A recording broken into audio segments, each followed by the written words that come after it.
This episode of the Captain Sid Show is sponsored by the Satanic Church of Disney, sent in by IFUNNY user THEGLOWOFFLAMINGICE. All one word. Hey, for our first sponsor, not that bad. Hey there kids, Goofy here. I'm here to tell you about the great word of Satan. In Satanism, you can do whatever the fuck you want. For starters, if you want to eat the flesh of a dying human, why not just eat the flesh of a living one? If you want to commit a crime, there's nothing that's stopping you. And just remember, heaven is a lie spread by Lucifer to create false hope. Bye now.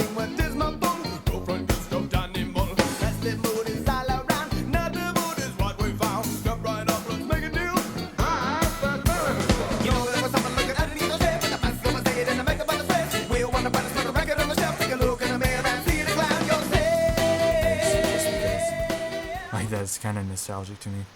Yeah. So many of our heroes are dying, and yeah, the only people that are left are old men and us, and our generation doesn't give a shit. Yeah. To be honest, you always sound like you're 80 years old when you're talking about young people. Because I am a young person, but yeah. But I was raised by a bunch of old men in their old way of thinking. Mm-hmm. So every time I see something new and I go, this is fucking horseshit, but that's my horseshit. So yeah. I'm kind of the same way too, though. Like, I agree with you on a lot of things you say, but also I'm very hypocritical about it. Like, yeah. When I accuse people of being on their phone so much, and I'm like on my phone constantly. I know. Well, I think that's part of the reason why. I think it was Marilyn Manson was the guy who said we only hate the things we see in ourselves. Mm-hmm. So I don't think that's 100% true, but it definitely makes sense with a lot of things. Like you being mad that people are on their phone all the damn time. Well, it's because you're on your phone all the damn time and it pisses you off because you see somebody else do it and you see yourself. Also, that goes back to something we talk about sometimes is like when people give people if someone says the N-word, like a public figure says the N-word or a celebrity, and people go ape shit, like even if they're not black, and they shouldn't be offended by that in any way. Yeah. And it's kind of like out of insecurity of their own personal racism down. Because everyone's a little racist, you know. Yeah, it's not an insecurity about their own racism. It's to point the finger at the person who said it to make you look like you're not a racist. To redirect the blame. Yeah, kind of. But even though you're not racist and you know you're not racist, you're still chopping off the head of somebody who might not even be racist and just slipped. Yeah. But I think everyone's a little racist. Everybody is racial. Not racist, but racial. Yeah. I mean, to me it doesn't really matter as long as you don't go giving people shit about it. If you keep it to yourself, Yeah. But I don't even get bothered by it just because I'm white. I don't understand being offended by someone else. It's because we're white men. Nothing offends us. Yeah. Straight white men. Yeah. When was the last time someone called you a cracker and it made you cry? Yeah. When was the last time someone called you a pussy eater and it made you cry? We don't give a shit. Yeah, that's true. But yeah, I forgot what I was gonna say. Oh well. Yeah, I don't know. There's just I think people just love feeling like they're a part of something big and they think it's good. Yeah. But. And there's also the Tumblr people who are just waiting for something to bitch about. Yeah. Yeah, I know. And then you say that, and all we do is bitch about stuff that happened years ago. Yeah, that's the important stuff. The stuff that happened already. Yeah. Years ago. What do you and what about the transgender bathrooms? Excellent segue. Yeah. Yes. For those of you, to save you from sounding like a total idiot, we talked about this before we recorded this. Yeah, that was supposed to be our starting off point. Yeah, I don't know how we started. Segueing into it. So yes, the transgender bathrooms. I don't know what that's what they call it. I don't even bother to look up what it's called. I'm just gonna call it the universal bathroom because that's Okay. what the rest of the world calls it. Yeah. But I know just by calling it a transgender bathroom or a universal bathroom, that's gonna piss off somebody.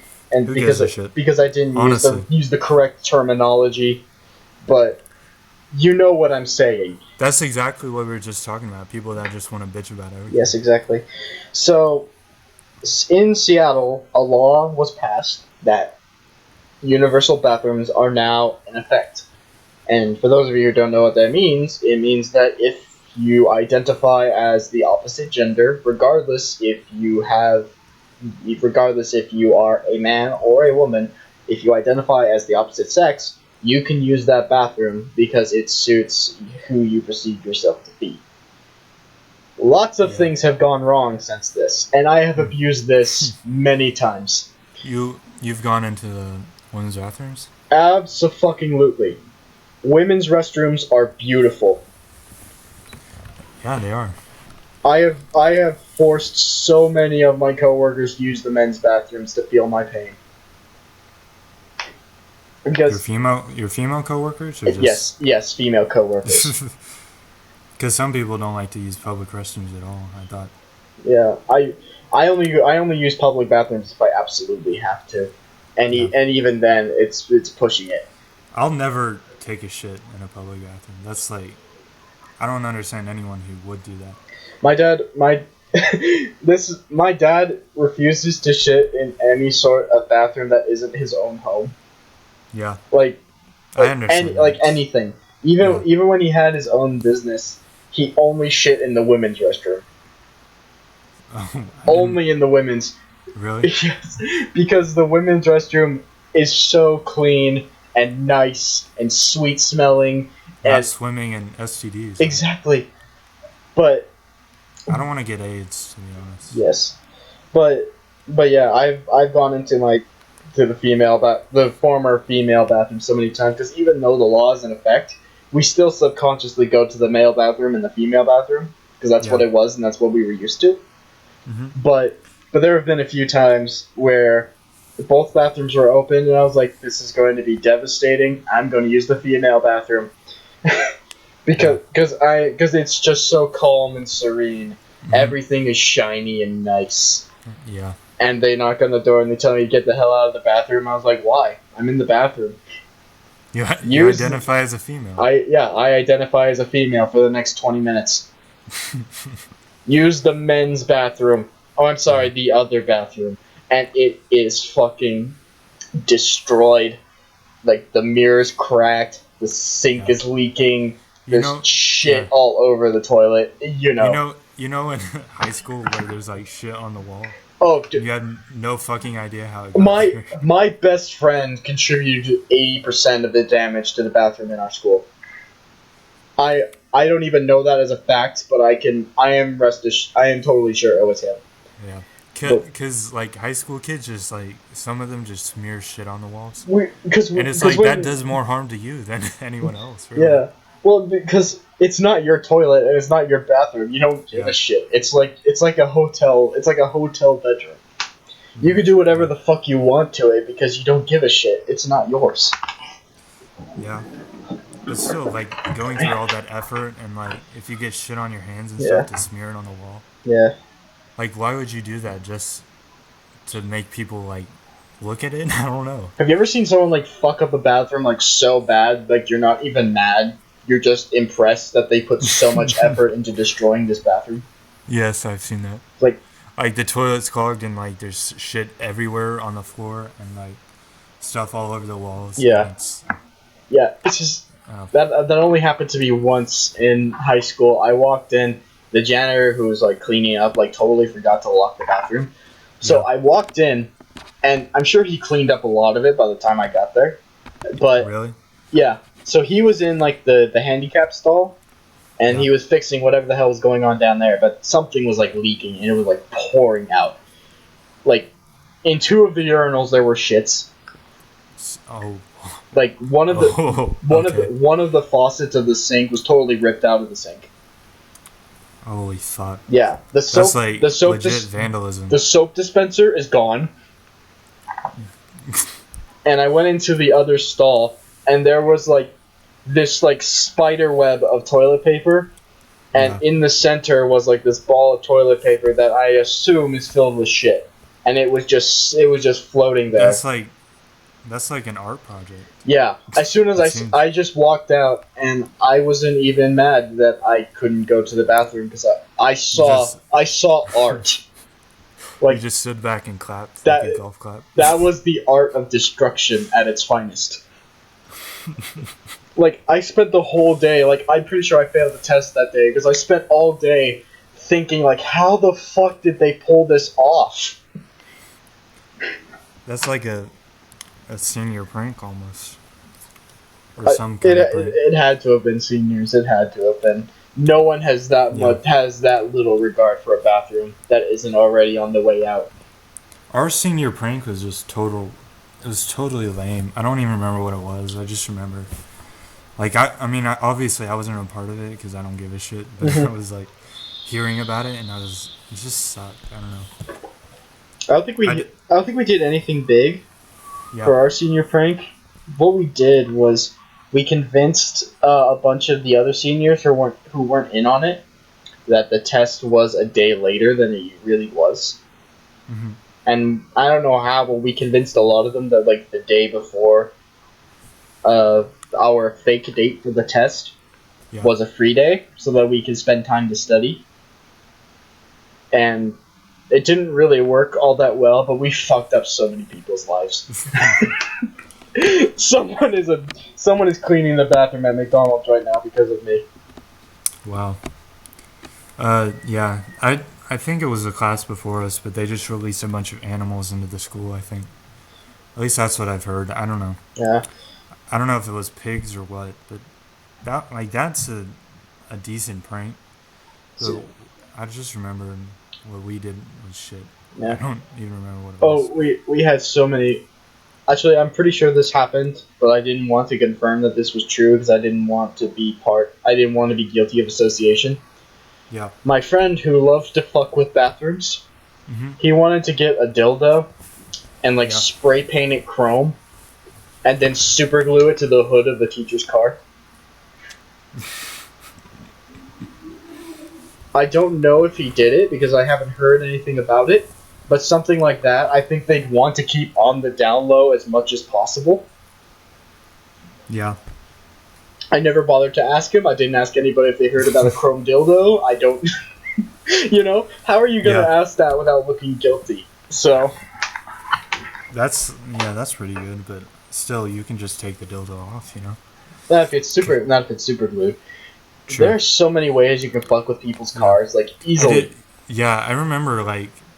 Actually, you know what? I think the seniors in my class actually fucked up the principal's car, like, severely.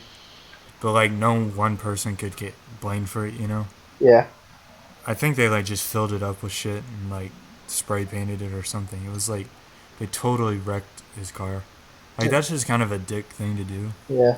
Like, I wasn't like, that's cool. It's like, you're just being an asshole. Yeah. Because our principal was a nice person. I don't know. Yeah.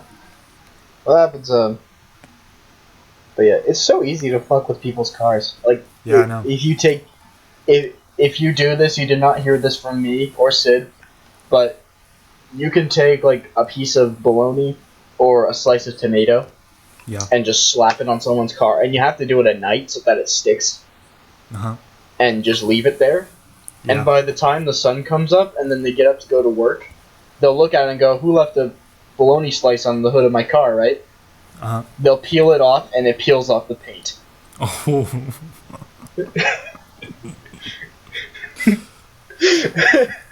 I think I might do that. If you just, like, take a pack of bologna and just, like, go through a parking lot and just, like... Just slap it on people's cars? Yeah, just be walking by and just keep slapping it on cars.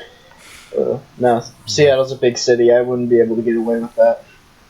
There would be some homeless person who was like in the garbage can sleeping, and the cops asked him, "Was like, yeah, it was some fat kid with a beard," and then I'm busted. Yeah, but he doesn't want to he doesn't want to draw attention to himself. I mean, he's got all that heroin in his trash can, probably. Yeah, exactly. The cops will use that against him. It's like, you want to go to jail for drug abuse? Then tell us who did it. Yeah, that's true. I'm a very paranoid motherfucker, so. Yeah. Anyways, what do you really think about the bathroom situation? I Transgender bathroom. honestly, I think that I love the idea. Mhm. I'm all for it. The reason for it is fucking annoying. I despise it just for the reason of why it exists.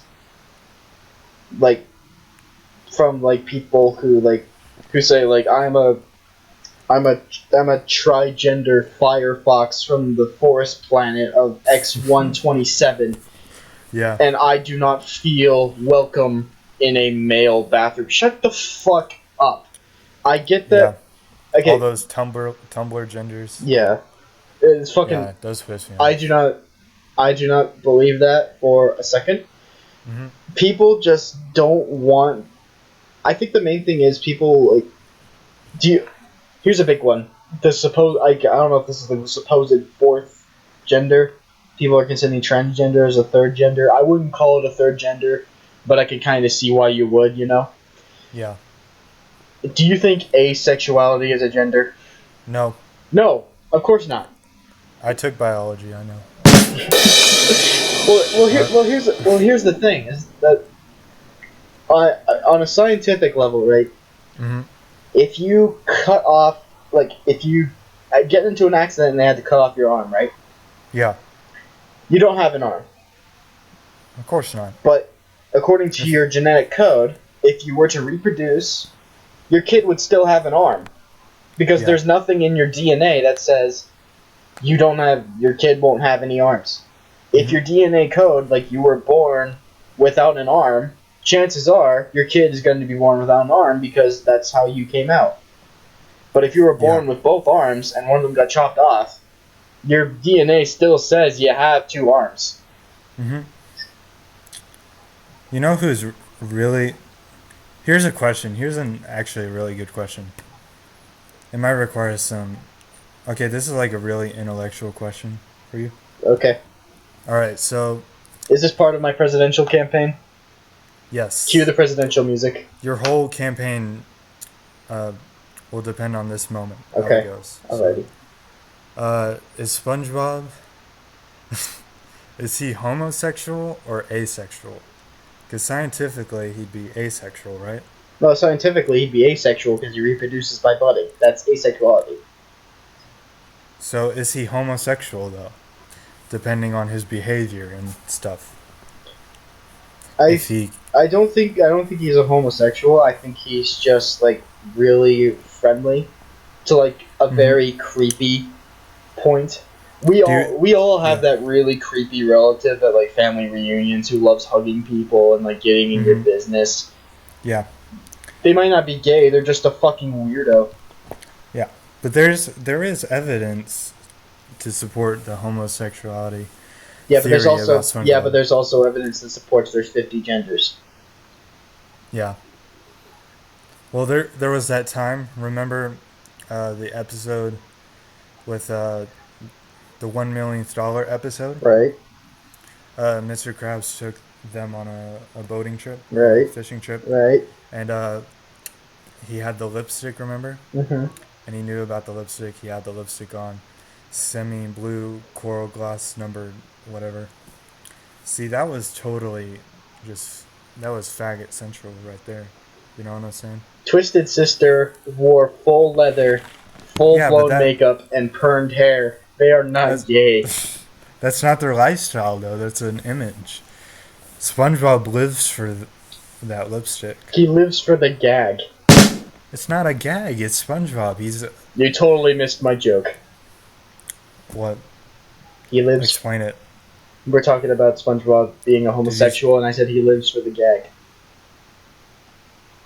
Like a gay joke? Yes, that was a gay joke. Okay, alright, I get it. I don't know. I didn't know it was a gay joke. Now I get it. Cue the crickets. Are you gonna put crickets in? Oh, yes. Right about now. Okay. Alright, and then there was that time. I think it was the one where Mr. Krabs wanted to take the Krusty Krab mobile, and so SpongeBob and Patrick were had a food truck, Yeah. and he said bye to Squidward. Oh You know yeah, that yeah, and he moment, like and he's wiggled it. like, He like "Bye, yeah, Squidward." he like wiggled his Then he's fingers like, and shit. "Yeah, I like Squidward." Yeah, I remember my friend and I were talking about that, and it's like, but you know what I think that was? Hmm. I think that was like right after the time that all those conservative groups were getting upset with SpongeBob because they were saying SpongeBob was gay and shit, and the writers were like denying it and saying it wasn't gay. And I think that was right after that moment when all that controversy was happening. And I feel like that was the writers just fucking with those people. Yeah. That moment. Yeah, Was, that could be it. I But think that was what it was. But still, SpongeBob has some really gay moments. yeah, but all throughout life you have gay moments. Everybody Mhm. has gay moments. Yeah. You hang out with a gay guy, there's gonna be a gay moment. Mm-hmm. You hang out with your best friends, you do gay shit all the time. That's just what Yeah. you do. You smack each other's asses, you hug each other like fags, you know. You suck each other's dicks. Well, that's only if someone passes out first. Cuz then you suck their dick, they don't know when it's a joke. It's Yeah, an inside joke. It's like, "Ah, you're a fag." Yeah. It gets weird if they're awake, though.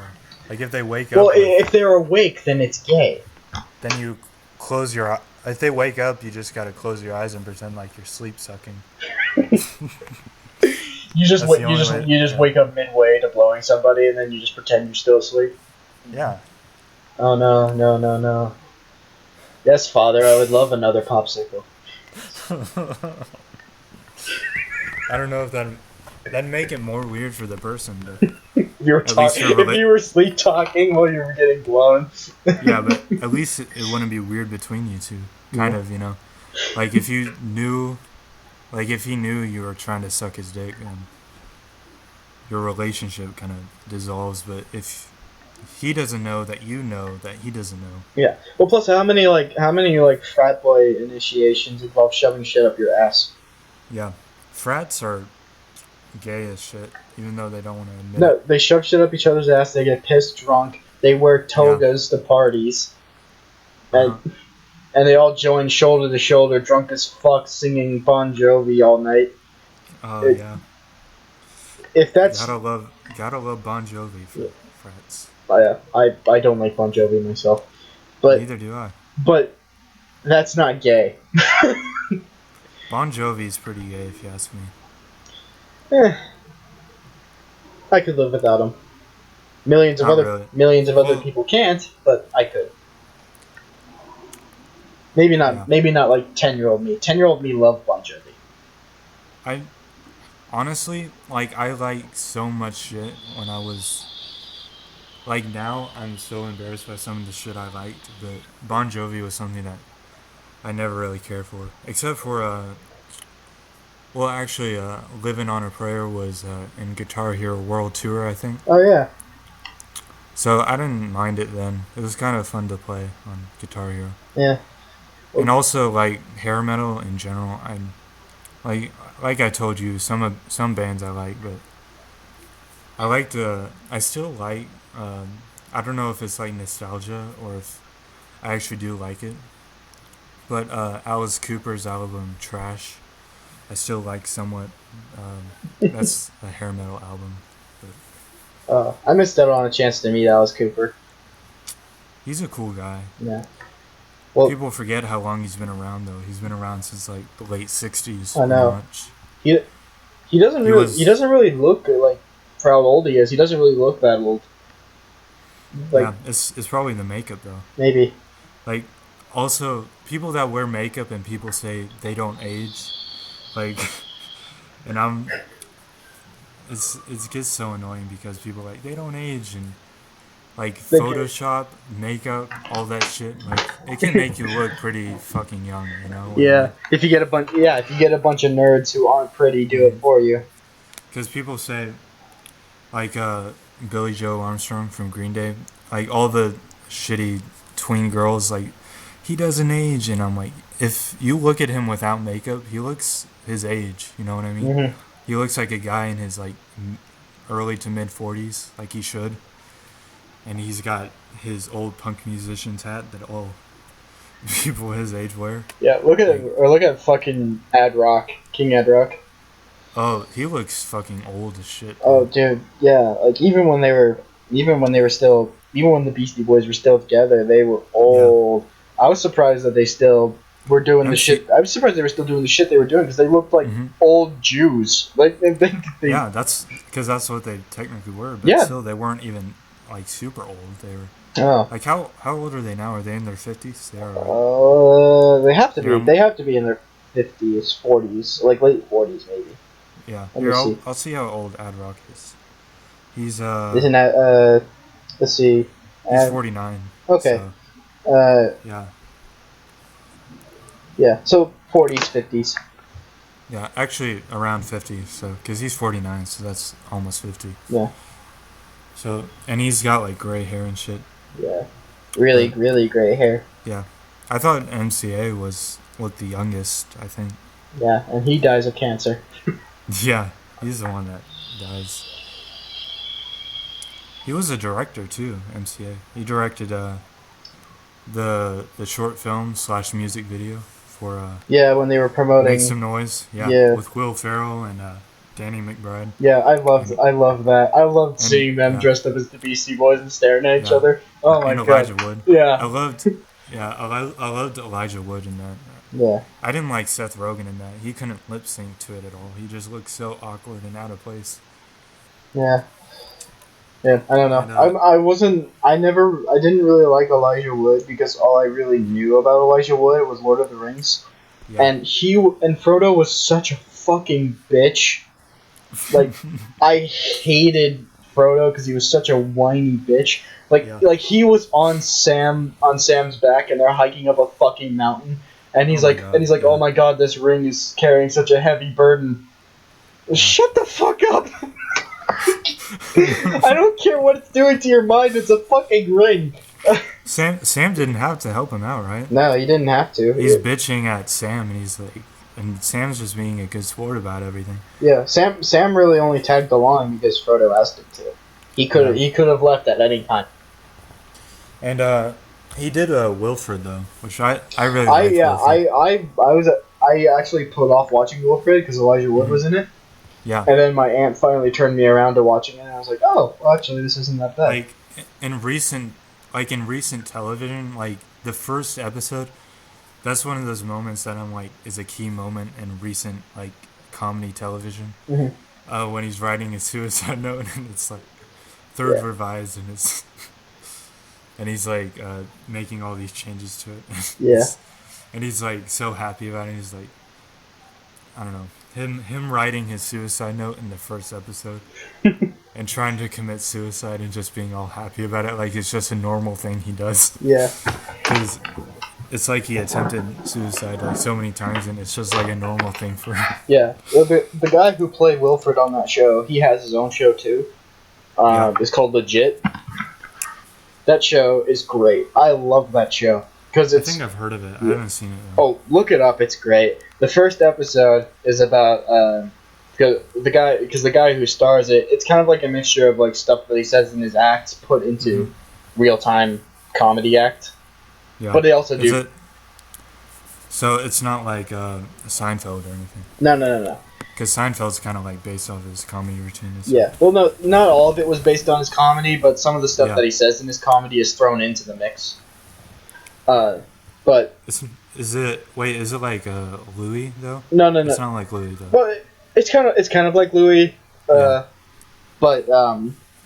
he's an Australian, so he got sent to America to go live with a friend that he made when he was a kid in America.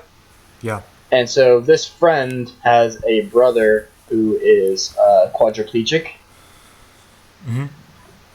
And so the whole episode was basically his mom hates him because he threw the quadriplegic kid into a lake.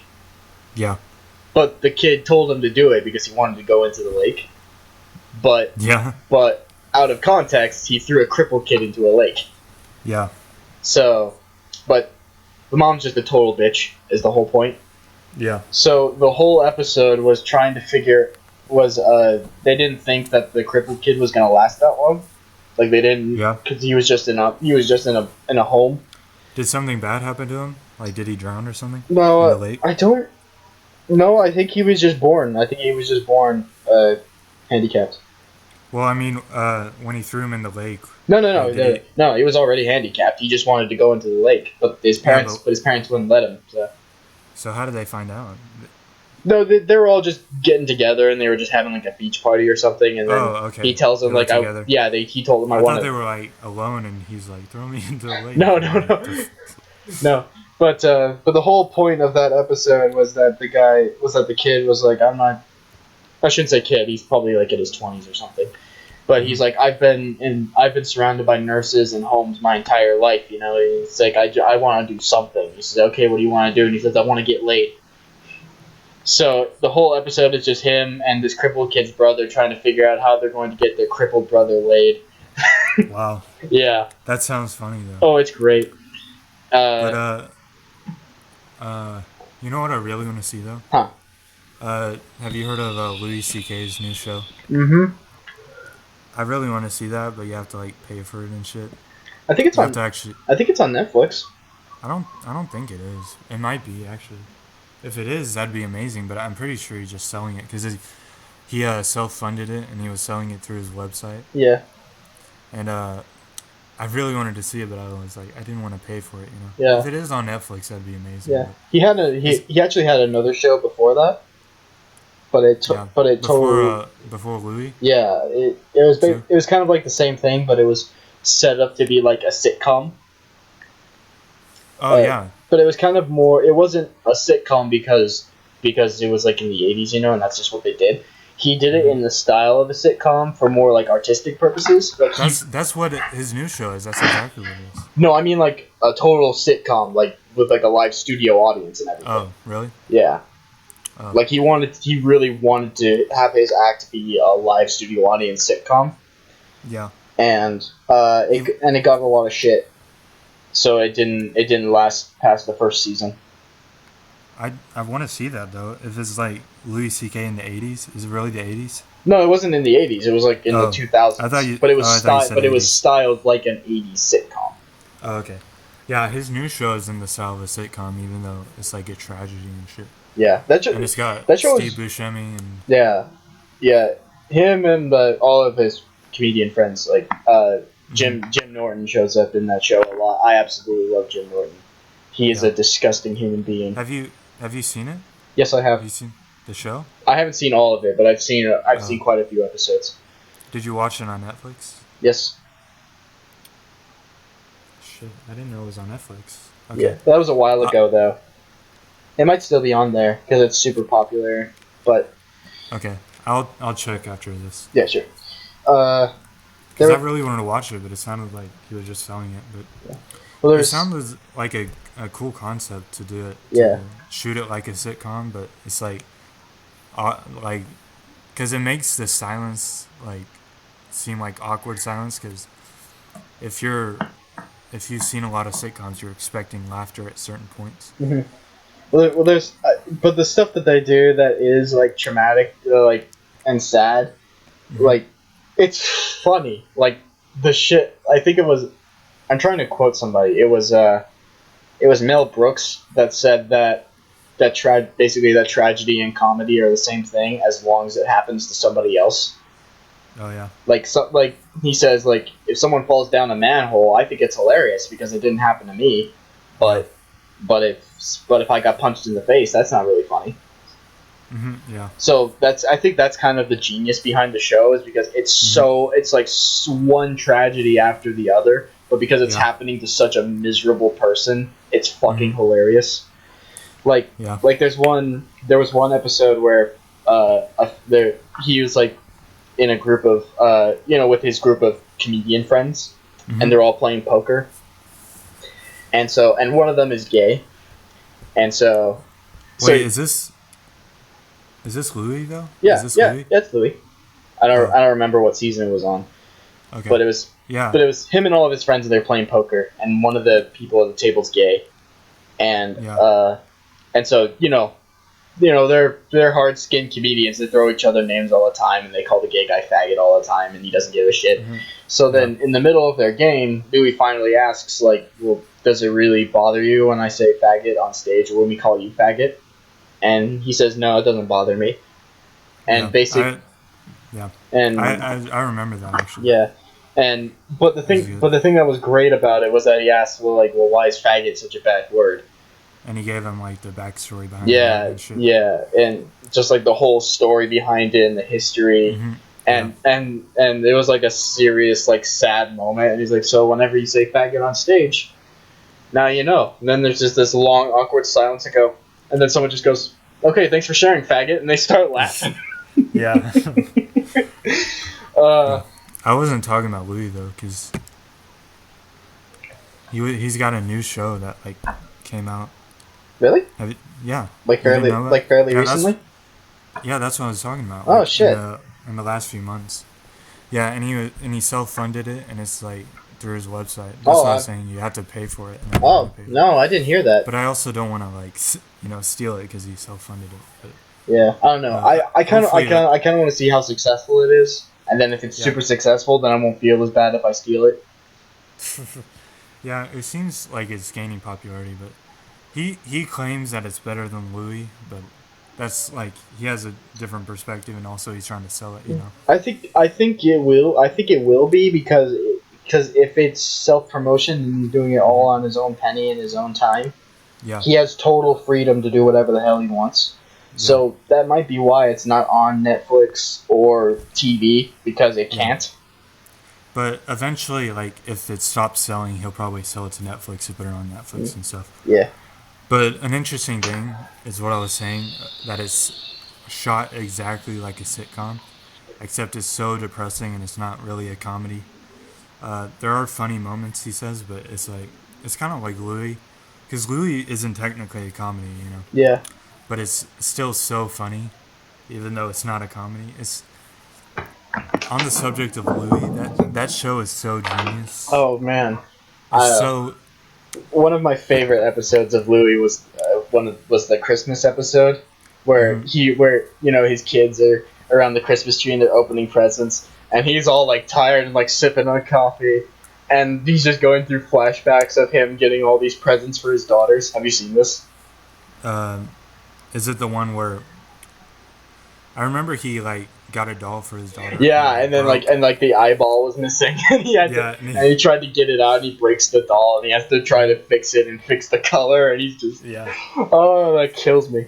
Yeah, my dad was the one that showed me that, and so and my dad sent me that, and he's like, this is what Christmas is to a father. You know what the most amazing thing about Louis C.K. though? What's that? Is that like he's so popular as a comedian, but he's like the only comedian. Because like even in like music or comedy or any kind of art form, there's like people that just get popular because some big company like shoves it down your throat, and it's like part of the whole mill that just, you know what I'm talking about. Yeah. It's just like overly commercialized. They're just trying to sell it to you, like not really artistic at all. It's like just totally commercial minded. And the amazing thing about Louis C.K. is that he's kind of like, he broke out so late into his career, but just because he's worked so hard for decades and decades and just being so amazing at what he does, and it's just not, it's not like commercialized. It's not like, like your Kevin Hart's and your, who's that awful girl that's popular now? All of them. You know who I'm talking about. Yes. I can't remember her name. What's her name? I can't remember. Oh, fuck. The only female comedian I really liked was Joan Rivers. And I guess Betty White, but I think she's just a personality. What hasn't Betty White done, honestly? Yeah. But I think for like a totally known like female comedian, the only one I really like is Joan Rivers. Yeah.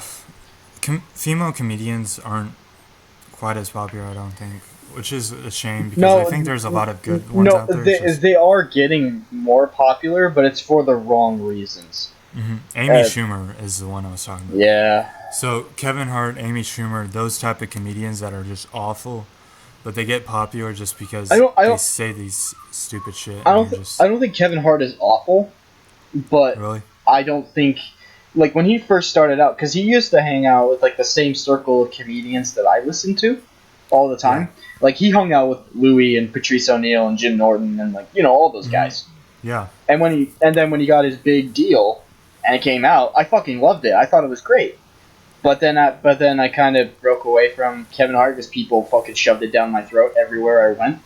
Yeah. And then I try to and then I catch up on, like, his most recent stuff, and it just, I don't know, it just lost. It seems like he's doing an impression of himself, just trying to maintain his popularity. To me, Yeah. that's what it seems like. But like I said, Louis C.K. Like he became popular so late into his career, like late 30s, mid to late 30s maybe. Yeah. Oh, Like is when he really broke out, you know. yeah. But And the same thing with Joan Rivers. She got, like, super big only when she got really old, and she, like, started yelling at people on the red carpet and saying that their outfit was shit. Yeah, but Louis C.K. I think he's like he's one of the most popular comedians working, but also I think he has the most Twitter followers on Twitter. yeah, but also he's like so smart, and he's like, and just like his television career is just so genius. He's like such a master at what he does. Like I have so much respect for him. Yeah. Like I mean, to be honest, I don't hate Kevin Hart, even though I shit on him all the time. But it's like I think there are so many lesser known comedians that deserve more credit. Absolutely. Because Louis C.K. is like one of the people that like got that popularity, but is also Honest. totally deserving of it, and isn't trying to sell out or anything. Yeah. There's the thing that one of my favorite, like, all time, like, comedy personalities, I guess you could say, is look him up. His name is Ron Bennington. He's been in, like, radio ever since he used to be a comedian, but then in Florida, him and what used to be his lifelong partner, Fez. Oh, is that the Xanax guy? Yeah, the Xanax guy I sent you. Yeah, that was hilarious. Yes, Fez is a trip. Like, if you delve deep into the Ron and Fez show, you will find some intense, like, personal shit in Fez's life to where you think he is mentally insane. Like, he is not okay. I really think he is not okay. I think he is sick. But Ron is a very smart. He just does comedy in a very smart way, where he like a lot of comedians, they kind of like to be the center of attention because they like to be in control and make people laugh. Yeah. Ron does it to where he lets other people in the spotlight and let them do their thing, but he's just throwing shit out there, either making them even more funny or just making them look like a total ass without them even knowing. He's a total, like, puppet master. Yeah. But one of the things that he said was that he notices with comedians that he really likes, they speak about two things. It's either I totally agree with what you say, or I don't agree with what you say at all, but that's fucking hilarious. And I think that's part of it, is that a lot of the comedians that aren't super popular right now is because they're honest. They're honest with themselves, and they're honest with people. And honesty is confused with hate in this country and in the business. Mm-hmm. Yeah. And so many people got into trouble because they're trying to be them and be honest about a subject, because they do have power in what they say because people listen to them. But people take it as a bad thing. And they go, yes, it's a bad thing because I'm talking about a bad thing. But is that the same way with Opie and Anthony, or is that different? Same thing. It's the same thing with Opie and Anthony. They're called people in that business that like Howard Stern, Opie and Anthony, Ron and Bez, they're called shock jocks. Yeah. And so basically what they do is they just say shit on the air that makes people shocked. Basically, they do shit that makes people sick, and they just get sick to their stomach and just make them hated. But what? Sorry. but the shit that they do, it's not. But the shit that the Opie and Anthony and Howard Stern and Ron and Fez, the shit that they did, it's not just for listens and views and ratings. Like, some of the shit that they do and that they talk about is some like real like serious shit, and they presented it and they present it into like a fucking hilarious way, showing how stupid it is. Yeah, I think I remember you sent me some Opie and Anthony stuff, and I thought, or maybe it was one of the ones I looked up about him being quote unquote racist. Oh yeah, Anthony's definitely racist. Yeah, but still, like, some of the stuff he brings up, like, he says there's problems with, like, in the black community that people are afraid to talk about. And I think that's true, because some people just, like, it's such a sensitive subject, but it's kind of like, there are issues that people don't want to confront and stuff, but some of it needs to be addressed, you know? Yeah, well,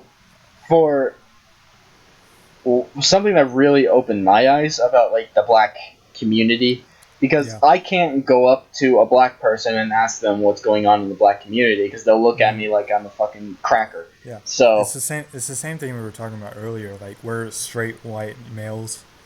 Like, you can't really. We're the enemy. Yeah, you can't, like, impose yourself into another community and pretend you know what you're talking about. But for a white person, and you really want to understand the black community and, like, the mentality of the black community, look up Patrice O'Neal and his talks on Opie and Anthony, obviously, about race, on Fox News, defending people in racial situations. Basically anything that he says about race and the black community is very... It's genuine and honest, and just this is why this is what it is. Yeah, and I've gotten along with, like, so many black people better because I've listened to what he says, and I know, and like me, like, I'm friends with a black guy at my workplace who absolutely hates me as a white person. Like, he despises, like, white people and police, you know. Yeah. But because I listened to Patrice and what he says about the black community and the black community's mentality, I understood exactly why he hates me.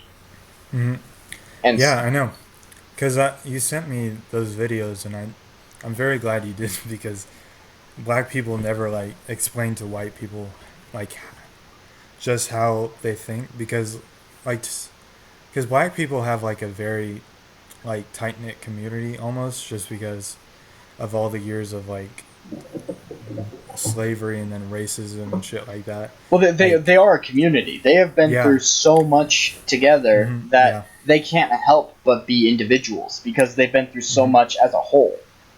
Because white people don't have that. Like, I don't feel connections with white people just naturally, you know what I mean? Like, black people do have that. But I'm glad Patrice explains how black people kind of think, you know? And like, just talking about it, we might sound racist to some people. Just, like, addressing you can't talk black issues. If you talk about race and you're afraid of sounding racist, you're not going to talk about anything serious. Yeah.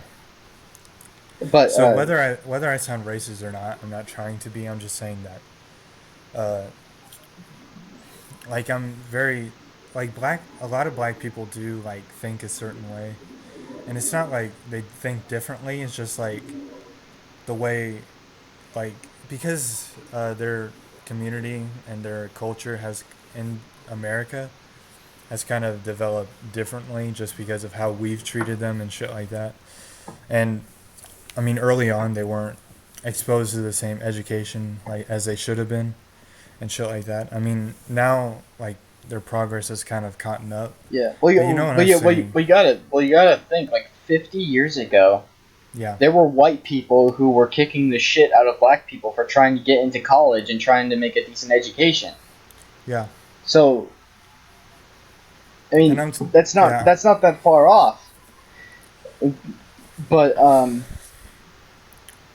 it's Patrice.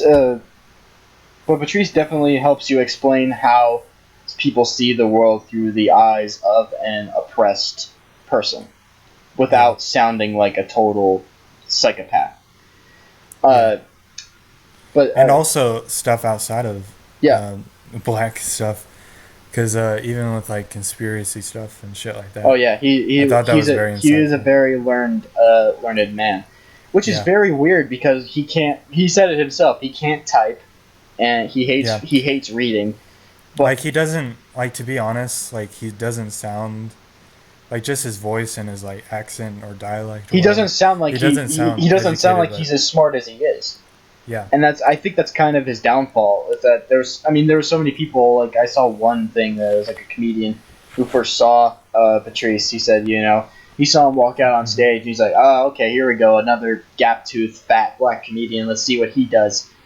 And then he comes out with this joke, and I'm trying to remember what the joke was. It was I don't litter, but it's not because I give a shit about the environment or anything. I just don't want to be driving down the road sipping on a soda and then saying fuck it and toss it out the window, and then that can lands in a bush with a dead girl in it, and my fingerprints are on the can, and then I end up being the Pepsi Cola rapist because I was lazy. The Pepsi Cola. Oh shit, that's good. I haven't listened to any of his stand-up. Oh dude, it will change your life. I've just heard him on the Opie and Anthony. Yeah. Well, there's so much shit that he says that have totally changed my perspective on things. Mm-hmm. He is so goddamn quick.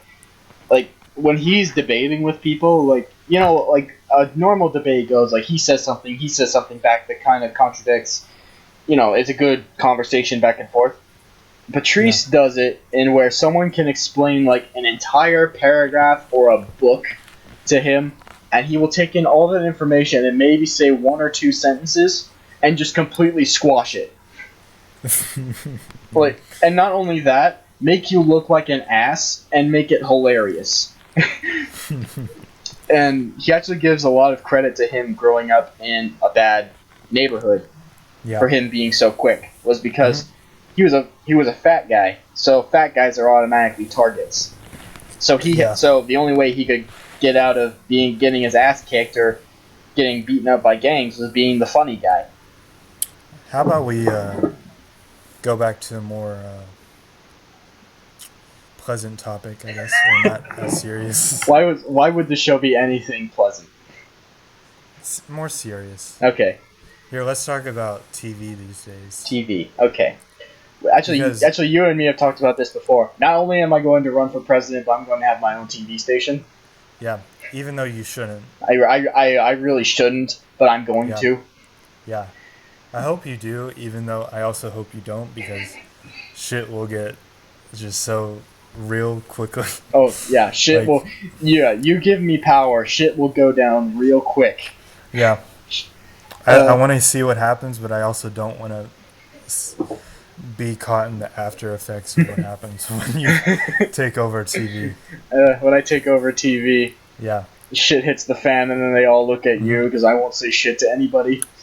Yeah, but there is a lot of I know people don't want to give credit. There's stuff good going on in entertainment today, but I think out of every art form, or out of every medium out there, I think TV is right now it's just so good. There's so many good shows, I think. Yeah, well, it's because I actually watched a documentary on Netflix. It was just called The 60s, and there was a section about television and the evolution of television. Yeah. And it really was an amazing thing.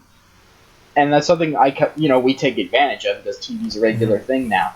But back then, television played the Kennedy and Nixon debate. They played the Beatles. They played Elvis. Yeah. They don't. TV has shown so much of the world to so many people, when all you could do was wait for the next day and grab a newspaper and hope for the best. Yeah. There's so many good shows that have come out in the old days that have influenced so many of today. Yeah. I would say I think in terms of comedies, I don't think there are a lot of good shows now as opposed to the old days. But in terms of drama and like action and stuff like that, definitely better. Definitely really better. I love 60s television, even though I haven't seen as much lately. You ever watch the Twilight Zone, like the old Twilight Zone? Yeah, I need to watch it again because it's been a while, but that show is so fucking good. Yeah, it's so, and I've seen like I only watched it like fairly recently. Yeah. But ever since I started watching it, I've watched back like some of like Futurama references the Twilight Zone a lot. Yeah. The Twilight Zone is like so influential. Yeah. It's like a pivotal piece of American television. It's M. Night Shyamalan's wet dream. Yeah. It's what M. Night Shyamalan is trying to be. Yeah. But the thing about the Twilight Zone is that it was so like every episode was some radical thing, and then like midway there's a radical twist, and then at the end it's another radical twist. It's so well written, especially for that time when everything was just sort of new. Yeah. Because like that was like films from that era were especially like spy films and shit like that. Like when things were really well written, and they're, like I said, the era before blockbusters, where there wasn't like really commercial films and stuff. But yeah, Twilight Zone was really well written, and Star Trek was amazing. Star Trek. Yeah, I love the original series as well as the Next Generation. Yeah. I haven't really watched much of the later series, just because I've heard they're not as good. But. Yeah, I don't know. I think a lot of, I mean, there's like a lot of people that get kind of, they get really turned off by the 60s and 70s television, and it really is the only reason why I think that drama is so much better today as opposed to back then, was because we were still figuring out how to shoot movies. Like in the 70s, every single cop movie had a zoom and a zoom out, and it was only after doing that so many times we realized that was stupid.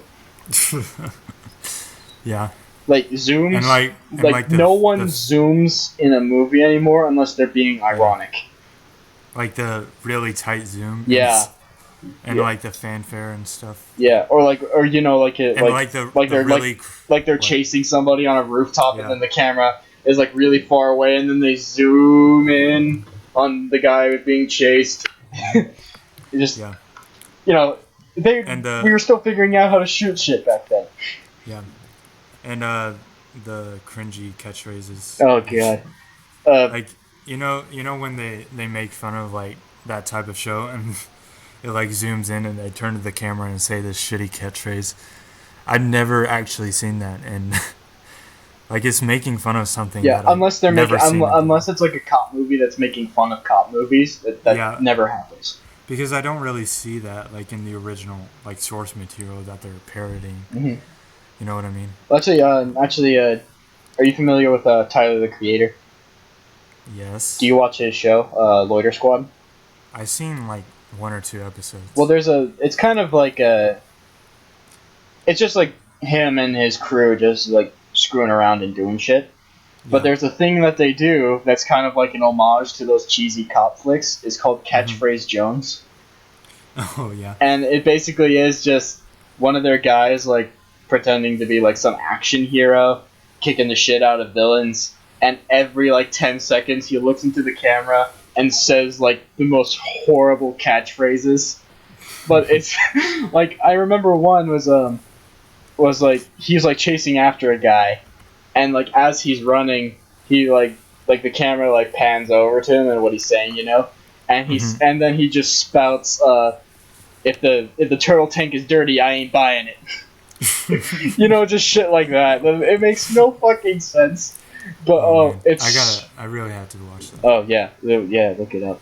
But it's on Adult Swim, right? Yeah, it's on Adult Swim. They put some of the clips on Netflix, but you can easily go on Pirate Bay or something and torrent it.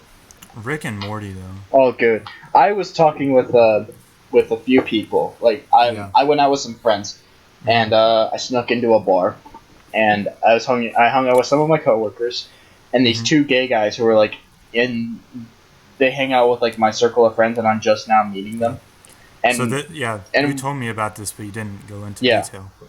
And so it was kind of awkward, because like I was like the one guy that they didn't meet, and we were kind of just like shooting the shit, Yeah. And I don't know how, but one of them, we were talking about something, and then one of them referenced Rick and Morty, and like imitating Rick and Morty, and then in the middle of his reference, I jumped in and added on to the reference, and then after that we just bonded, and it was great. Really? But we were talking about that. I'm like, have you ever met anybody that doesn't like Rick and Morty? And they're like, no. You either love it or have never seen it. Like Rick and Morty is a universal good. Yeah, it's one of the most creative cartoons in recent years. I know. Possibly ever, in my opinion. It's just so, I guess, like, because I love science fiction so much. And, like, it's kind of an obsession, especially old science fiction, but like the Rick and Morty world is just like a parody of everything that's come before it. Like the aliens are just like praying mantis or some shit, and it's like it's not some weird shit. It's like super generic, but it works so well, Yeah, those and everything is so colorful and stuff. Yeah, those cheesy horror films. Yeah, that's kind of what it's referencing. Well, I mean, those cheesy horror films. I watched those as a kid, and I like. You know how everybody has like an irrational fear, where like they're afraid of something but they have no idea why. Yeah. My irrational fear is gigantic bugs. Like, that reminds me of Grade A Under A. Yeah. About irrational fears. Yeah, like how being afraid of spiders is irrational fear. Like, why is that irrational? Some of them could kill you, and you don't know which ones. Yeah. It does make sense. He's kind of like, he's not at the level of Patrice, but he's kind of like in that school of like shedding light on. But he's an educated person. You can tell he's an educated person. Patrice is just educated. British. Yeah, every British person sounds like they know shit. Yeah, but Patrice is educated on life. Like he's just gone through all the walks of life that he's wise. Mm-hmm. I'm sure Grade A is very wise with shit too, but I think he's just very intelligent. Yeah. But also, he's kind of like the saint of, not the saint of YouTube, but he's like kind of the savior of like fair use and shit. Yeah. He's kind of the one that's like leading that movement of people plagiarizing shit, and he's like, I do respect Grade A a lot just because he's not afraid to call people out on shit. Yeah. But he's careful not to get sued. Yeah, I don't think he can get sued for anything that he's saying. But the thing that I love about Grade is that he is doing what I would absolutely love to do if I had that much power, to where compared to other YouTubers that he's fighting against, obviously he doesn't have that many followers. Yeah, but he's got Keemstar to help him out, Yeah, I fucking hate that dude. Well, the funny thing is that Grade hates him too, but he sees how useful he is in what he's doing. Yeah, he's featured on his Drama Alert all the time. Yeah, and he's like has debates on there and shit, and he's like uses it as a tool, even though like Keem knows that he hates him. Yeah, and he hates all drama channels. Yeah, but Keemstar isn't going to say no to Grade A Under A because he brings good points and great content. Yeah, I do like the debates Grade A has, because he's like, if you Because there's so many shitty YouTubers that Grade has called out that challenged him to a debate, and that's like the worst idea they've ever made. Yeah, Because I even knew I didn't even know he was doing debates yeah, until you like send me the link to one, yeah, and then like he just as soon totally destroys him. like even before I watched the video, I saw who it was that he was debating. I was like, why would you do that? Why is I would not want to debate that guy. Like even if I was right, I know he would twist it in a way to where I was wrong, and I would believe Yeah, it. Like yeah, he's just that good. yeah. But it's also like I feel like it's not really trying to defend himself, but it's kind of like maybe publicity, just because like I forgot who it was. It wasn't. It wasn't SoFlo. It was who's that asshole that I don't know, but it's one of those asshole prank channels, and he was saying that his like channel's dying, and towards the end he even like admitted that the whole purpose for him doing it was because his channel was like losing views and shit, and he wanted to gain views. But still, like he really had nothing to argue with. Yeah, But every single debate that Grade A has been in, he just totally destroys because if Grade A, like up to this point, if he said something bad about you, he has good reason to say that about you. Like yeah. he's not just saying that No, like so many to people, be a dick, you know? like us, we say we hate Hmm. people all the time, even though we know very little about them. Maybe There's we, no, yeah, but grade A does research. yeah, Like he does his homework on shit before he says something about it. yeah. And I like his like, I don't know. I was just gonna say stuff about his channel, but he's like kind of the new guy on YouTube that just is like he's kind of like the Dark Knight of YouTube. Kind of, he's like what YouTube needs. You know what I mean? Yeah, Like right at this moment, because it's kind of like I don't think YouTube's going to shit, as people say. yeah, Like everyone's like YouTube's going to shit, but really, I think it's just evolving. Just because it's been around for like 11 years, and you're starting to see like Drama Alert, which is like YouTube's TMZ and shit, right. and you're seeing it kind of evolve into, and all the big channels, they're not like recording in their homes anymore. Like even within the last few months, PewDiePie has like he's recording in a studio and shit. Like he's not recording in his home anymore. It doesn't like seem personal. It seems like a high production thing. Mm-hmm. Like he just wakes up, goes to work, and like that's his day job. You know, it's not like, you know what I mean? Yeah. It's Well, like well, YouTube's kind of evolving into this high production, more television esque yeah. kind of thing. Here's the thing is that when like a lot of people thought that people like Filthy Frank was going to be the savior of YouTube because he called out people on their shit all the time. Yeah. But then fairly recently, like he's done a lot of like really like random and weird videos with like other YouTubers who do the same thing. Mm-hmm. But that's when I kind of realized that like he genuinely does not give a fuck about YouTube. Like he only Yeah. does he only wants to do whatever the fuck he wants to do. Yeah. Grade really wants to make things better. Yeah. The difference between Filthy Frank and Grade is that Filthy Frank kind of like he's his He's a shock area. jock. Well, he's also goes beyond what Grade talks about. Like he doesn't just target YouTubers. He targets like or just YouTube. He targets like internet subcultures and things like that, and Mm-hmm. certain kinds of people on the internet, like outside of YouTube and shit.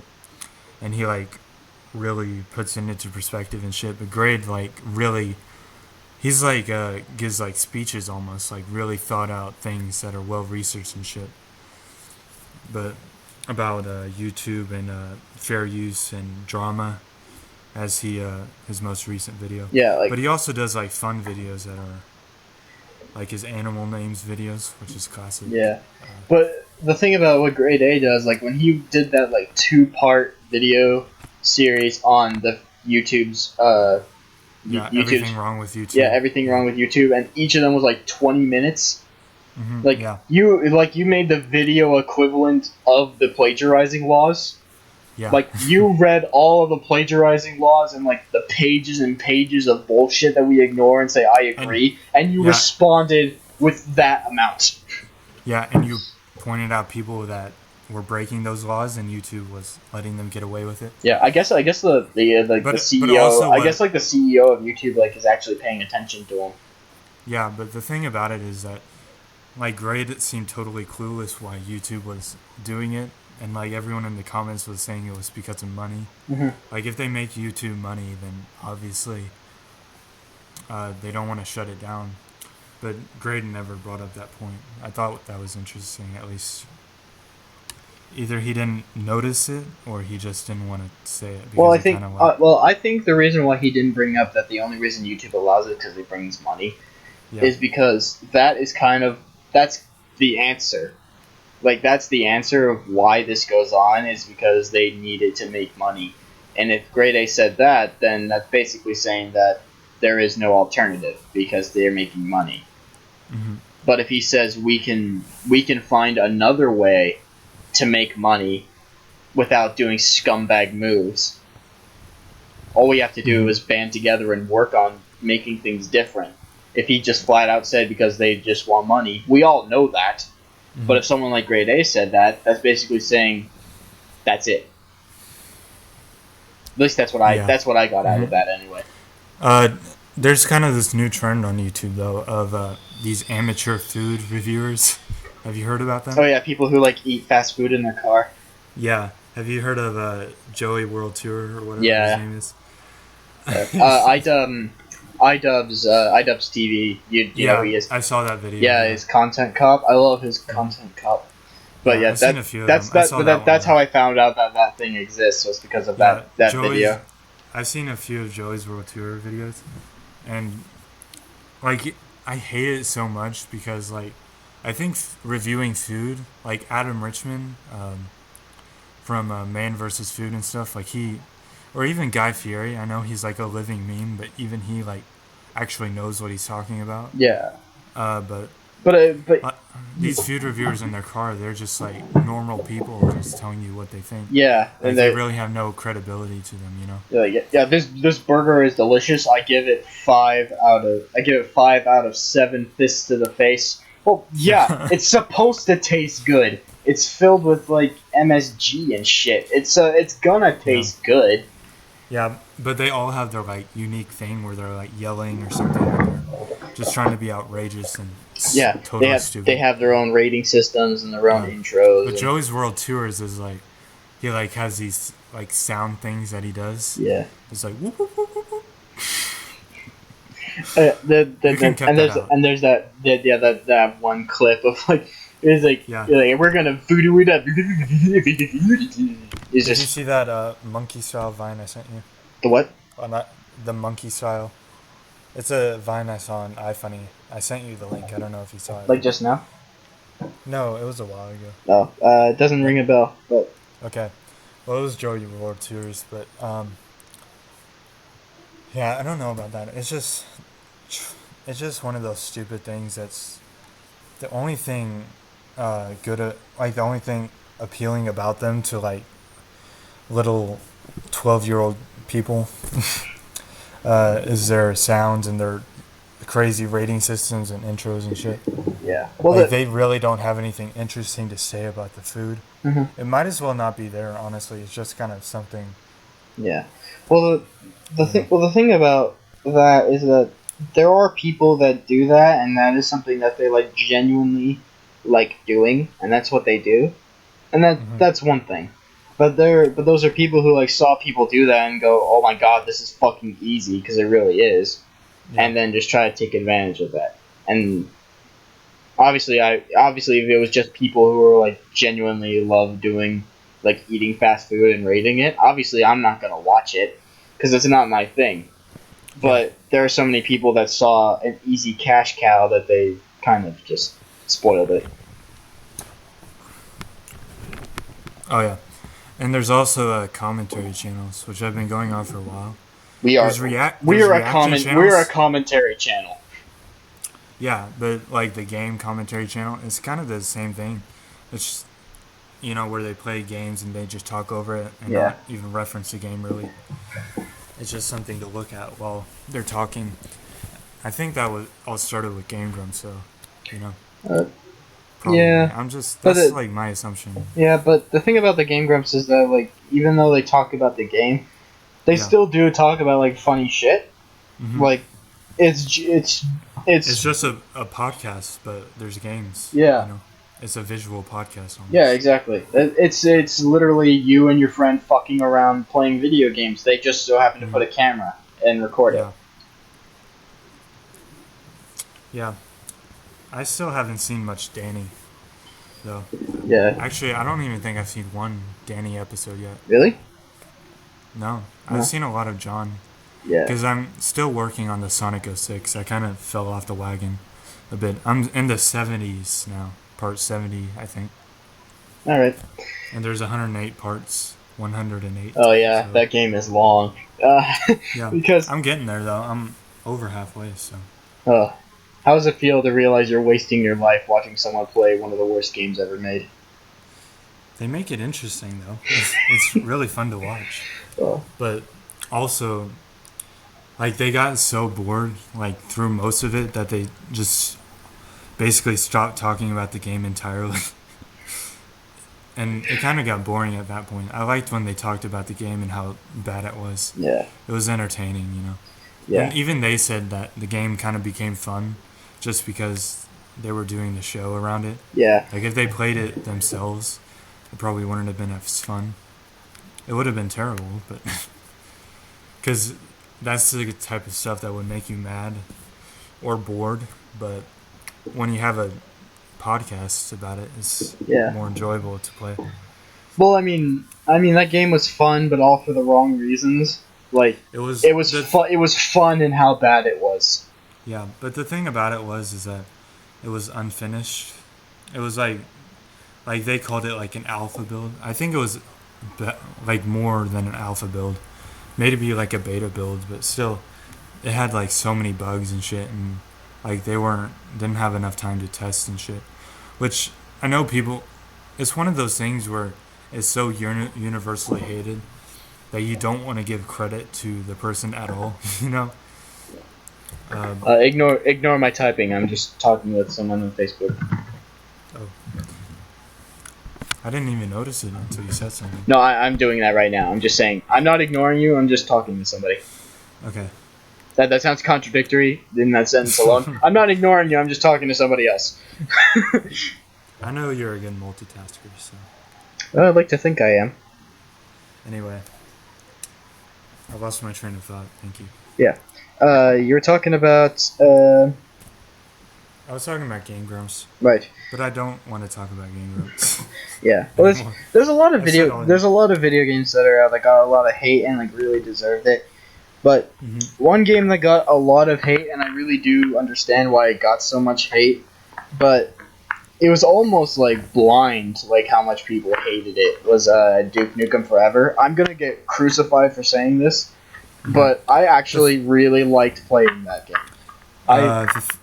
The thing about games like that, when they're like totally revered series or whatever, and then they get rebooted or get long after sequels or whatever. Yeah, well, it's because, and then I think the thing was that they based it on so many people that like so many games that were awesome, like back in the day, and they were fun and crude, And then after, I think it said it took 12 years to make the game, and it kept on getting passed around to so many different developers and gaming companies that after 12 years of waiting, they finally produced it, and then it pretty much came out like the game had been passed around like a $5 hooker at a bachelor party.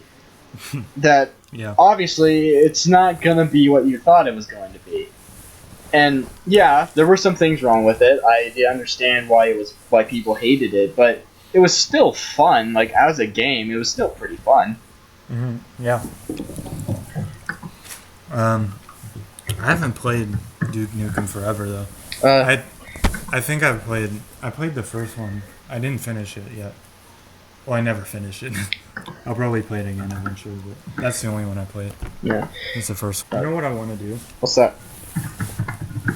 Get a PS1, but like, well, I don't even need a PS1 because I have a PS2. But Oh, also, uh, because the PS1 has like so many like amazing RPGs, especially like Japanese RPGs, you know. Like just for that console, it had like a really long string of really good RPGs. I think that's what I hear anyway.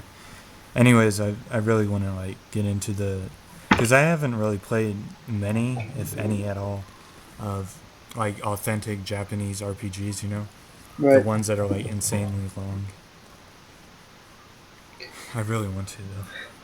Yeah, the Japanese RPG games. I don't know. I tried to get into a lot of them. Like, Yeah, uh, I mean there are like most RPGs are made in Japan. I guess there's Western RPGs and then there's Japanese ones, but still, even the ones that are like localized for North America and shit, yeah, like those are either cut down or like they're altered or something. yeah. Well, there's so many games that I haven't played any of them, but I've seen like so many people talk about it, Mm-hmm. and and that's the Earthbound series. Oh yeah, I haven't played Earthbound and I feel bad about it because I want to so bad. It's just I want to get the original SNES cartridge, Yeah. but The I need thing. an SNES first. So. Yeah. Well, the thing about Earthbound was that It was called Mother in Japan. well, the Right? third one uh, Yeah. was called Mother, and Mm-hmm. that one was highly regarded as the best Earthbound, but it's Really? only in Japanese. Oh yeah. Holy shit! We've been recording for 2 hours. What the fuck are you guys listening to us for 2 hours? I'm sorry. But I don't know what to say. I'm sorry. who wastes their time listening to two guys talk about nothing for 2 hours? I do. Well, yeah, you're a part of this. You don't count. I listen to Kevin Smith and Scott Mosier on Smodcasts. They talk about even less interesting shit, but they make it interesting. Well, I'd like to think that's what we do. Yeah. Well, I guess this is the end of our podcast. Whatever the hell this is. Farewell. The 2 weeks. Yes, from 2 now. weeks from now.